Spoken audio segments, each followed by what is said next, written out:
Hey, welcome to Rontime. This will be Rontime number 10.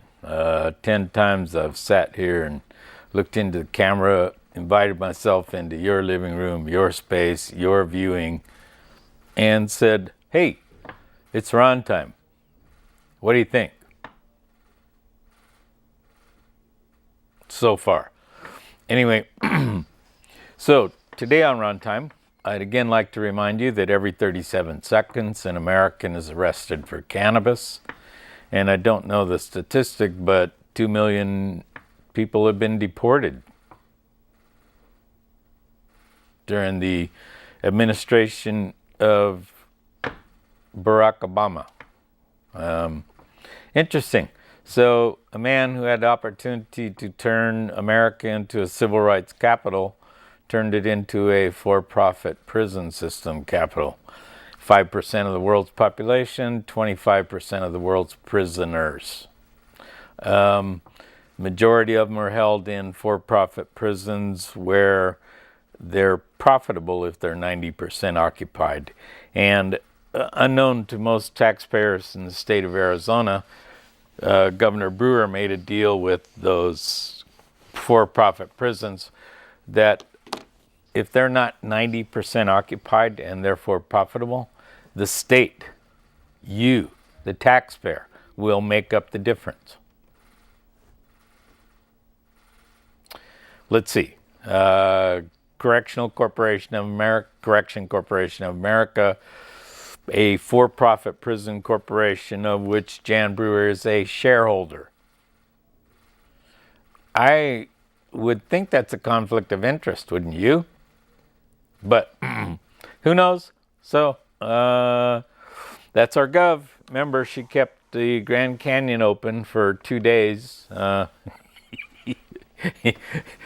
the federal shutdown. I'm sorry, I'm playing with the wrong side of my head. But to be fair, she's also the only governor of any state who, during the federal shutdown, cut off low-income assistance, food assistance to the poorest people in the state of Arizona while the federal government was shut down. And that was an interesting piece of history.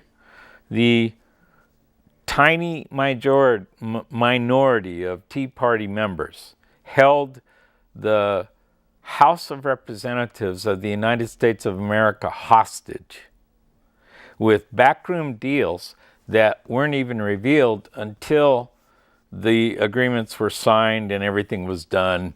And it was already too late to call your congressman and ask for their humble opinion on the facts of the shutdown and the facts of the restart and the facts of the sequestration, who got paid and who didn't get paid. And why did the House of Representatives and the Senate insist on paying themselves during the federal shutdown when they weren't paying federal employees?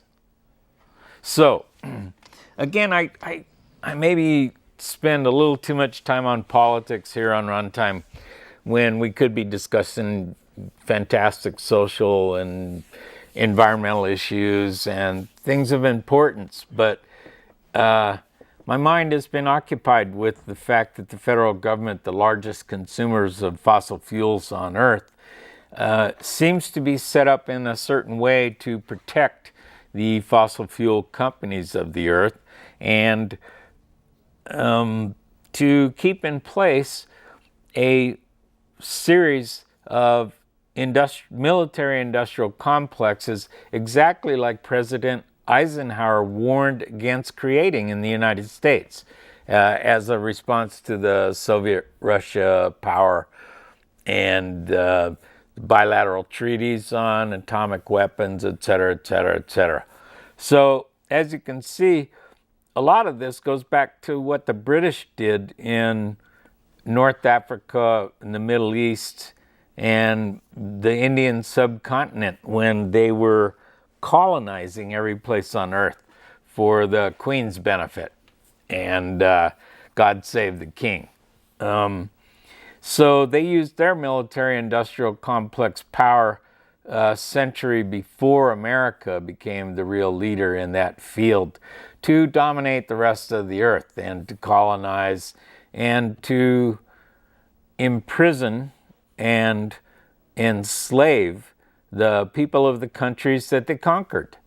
So at some point, the United States of America, if it is going to remain a democracy instead of actually being the plutocracy that it operates as, is going to have to step forward and give civil rights to a whole group of people from whom they were removed by the use of a fraudulent artifice in the Congress of the United States of America.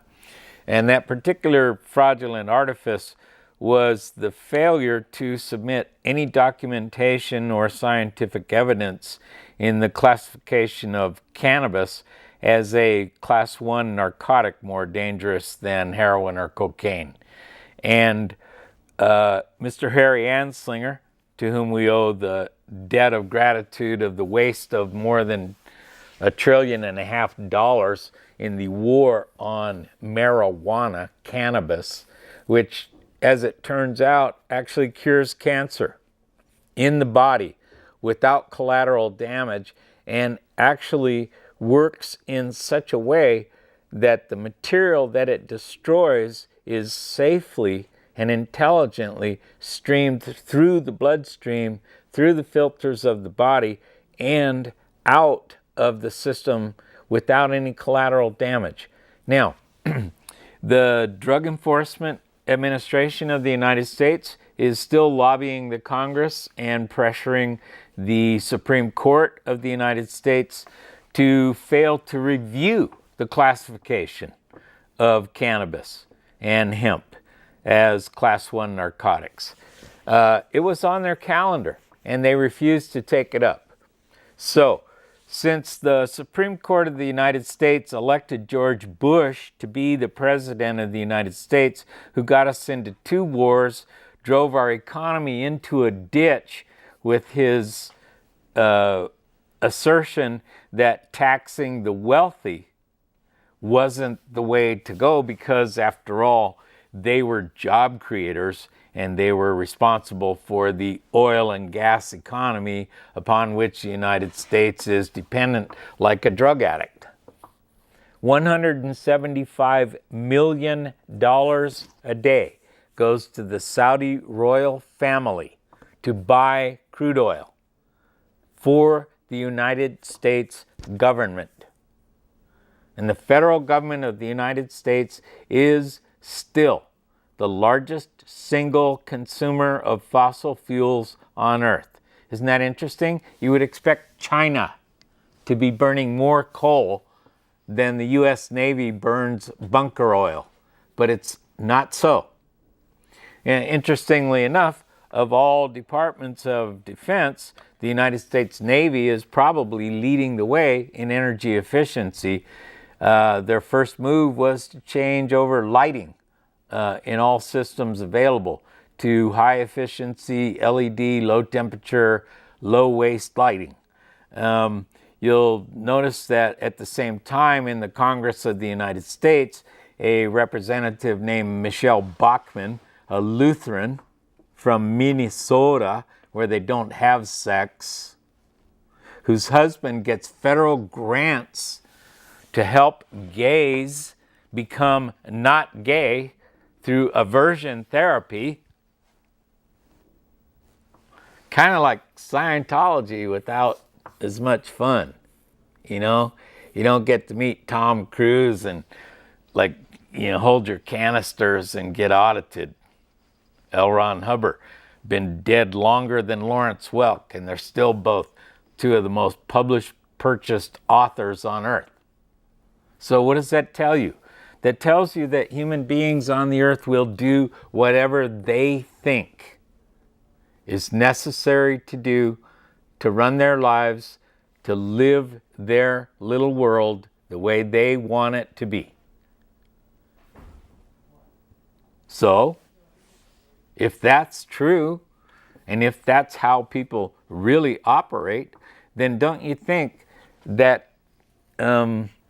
by Bob Schieffer of CBS News had a real valid point.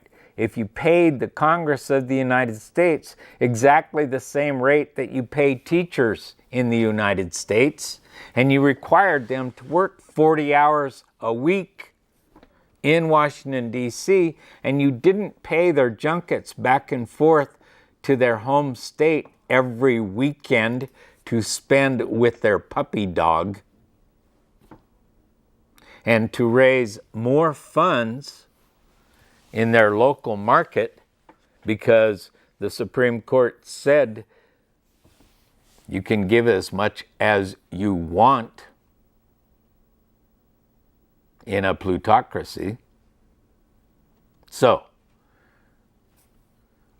is the federal government of the United States up to the task of telling the truth that it is one of the largest syndicated crime organizations on the planet, and that much of what the federal government of the United States is doing is contrary to what the people want it to do?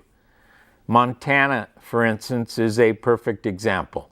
The people of Montana had the intelligence to classify cannabis as a medicine and to allow for medical marijuana within their state.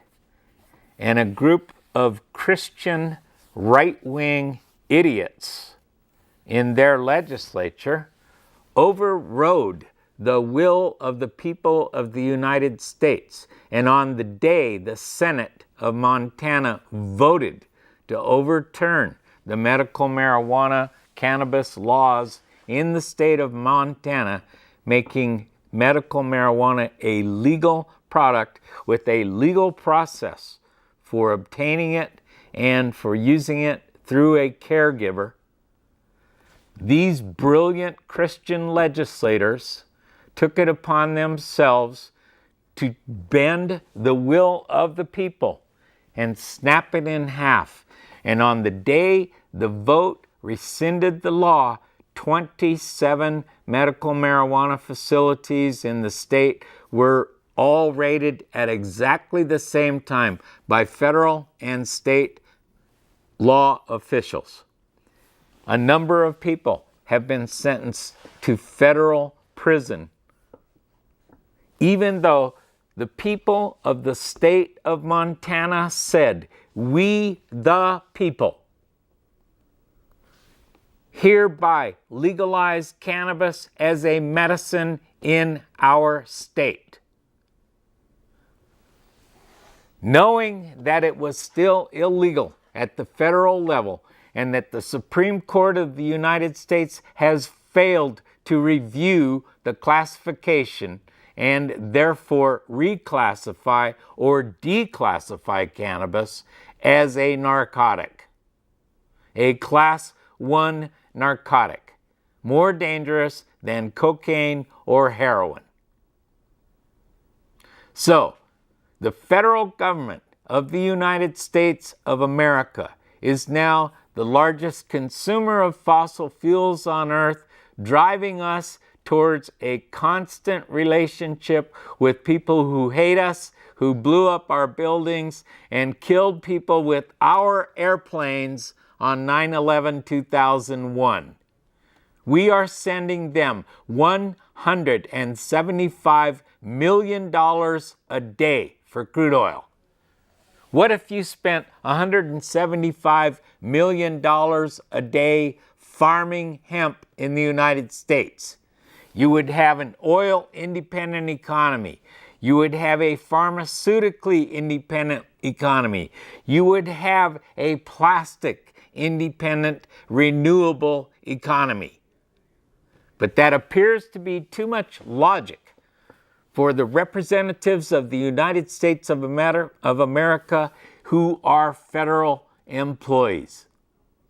When they take the oath of office, they promise to uphold the Constitution of the United States and the laws of the United States, whether they're true laws or not. So the DEA and the Federal Bureau of Prisons and the lobbyists on K Street who represent the for-profit prisons of America and the lobbyists who represent the prison guard unions in the United States are keeping Americans from having medicine that kills cancer without negative side effects in the body, without collateral damage. A study absolutely proving that was done in 1975 in the United States of America. And the DEA suppressed the evidence and suppressed publication of the report of the scientific study that proved that cannabinoids kill cancer in the human body without collateral damage. So, how much longer can the federal government of the United States of America lie to you, to me, to all the rest of the taxpayers, and to the rest of the world about cannabis and about hemp?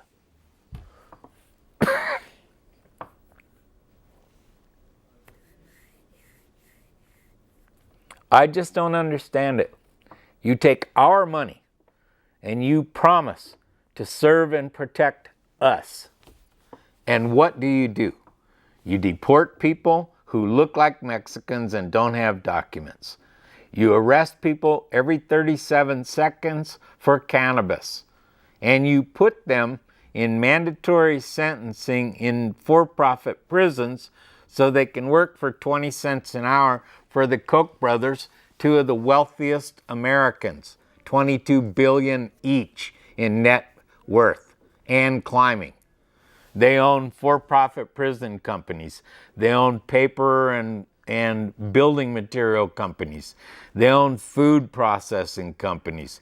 If you're working in a federal prison in the United States, you are most likely working for the Koch brothers. And your 20 cents an hour gets 20% taken out, 40%, taken out for room and board. So that's 12 cents an hour.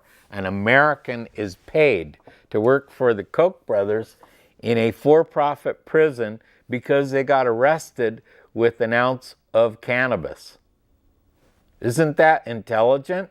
Doesn't this look like a period of history upon which people will look back with shame, disgust, and disbelief? People are not going to believe that Americans were so stupid that they let the Supreme Court of the United States pick a president who ran us into a ditch.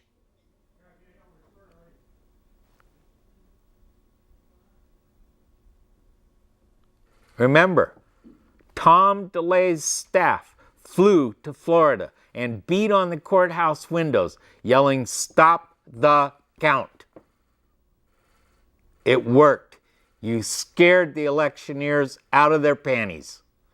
So they gave up and said, "Oh, Bush is president." And the Supreme Court pushed the decision instead of waiting for a final count. And Sandra Day O'Connor, the first woman justice on the Supreme Court, sold out America for the Republican Party so that she and her wealthy friends could have control during the Bush administration, because Al Gore was going to turn this country green. We were going to become sustainably harvestable. We were going to become ecologically relevant. We were actually going to participate in a scientific way to run a federal government based on science, not religion, not crap, not imaginary beings, not my friend who's a 6-foot-tall white rabbit.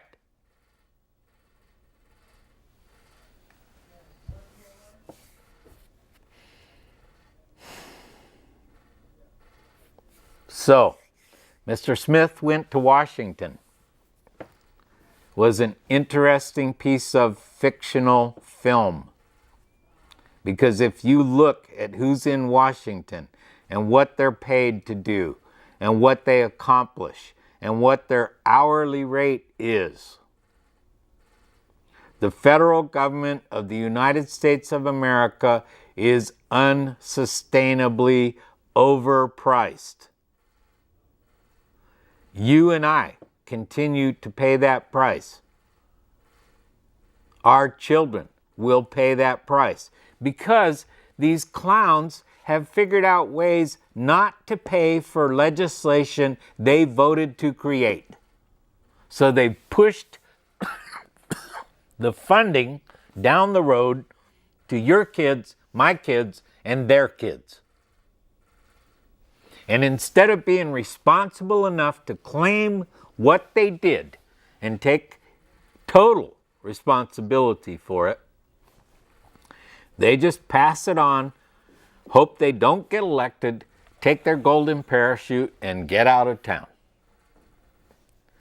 So, it's interesting, because as a builder, when I finish my day's work, I'm usually pretty tired because it's physical. But I can walk away from something I did. And I can see it, I can check it for square, plumb, and straight. And if it's not right, I can correct it. And you know what? I would really appreciate if the federal government of the United States had half the sense of a finished carpenter who checked for level, checked for plumb, checked for straight, checked for square, and tried to get it under budget and on time. So, Mr. Harry Reid, the obstructionist, has actually 781 times filibustered to stop a bill using obstructionism as a tool for democracy. So, do you think the Senate's going to review the rules and say, no, you can't filibuster anymore? Do you think they're going to review their pay salary, their pay scale, and their benefits to see if they can save the federal government any money by not paying themselves?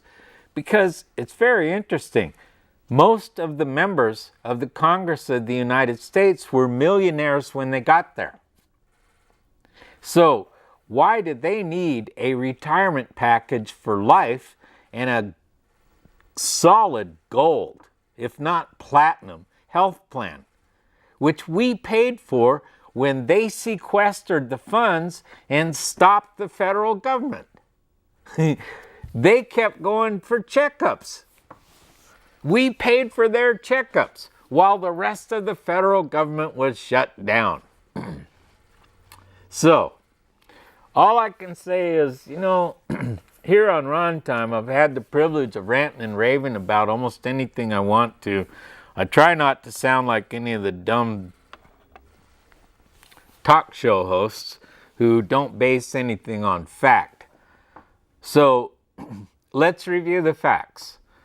The fact is, the federal government is the largest consumer of fossil fuels on Earth, and they're dependent upon their relationship with the Saudis and other enemies of freedom, democracy, and the rights of America.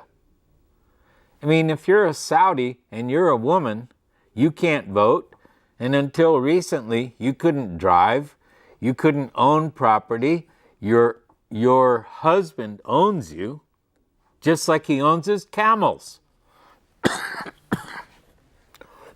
And of all the hijackers, 17 of the passports were Saudi. So, let's review the facts. It's Ron time again. This was number 10.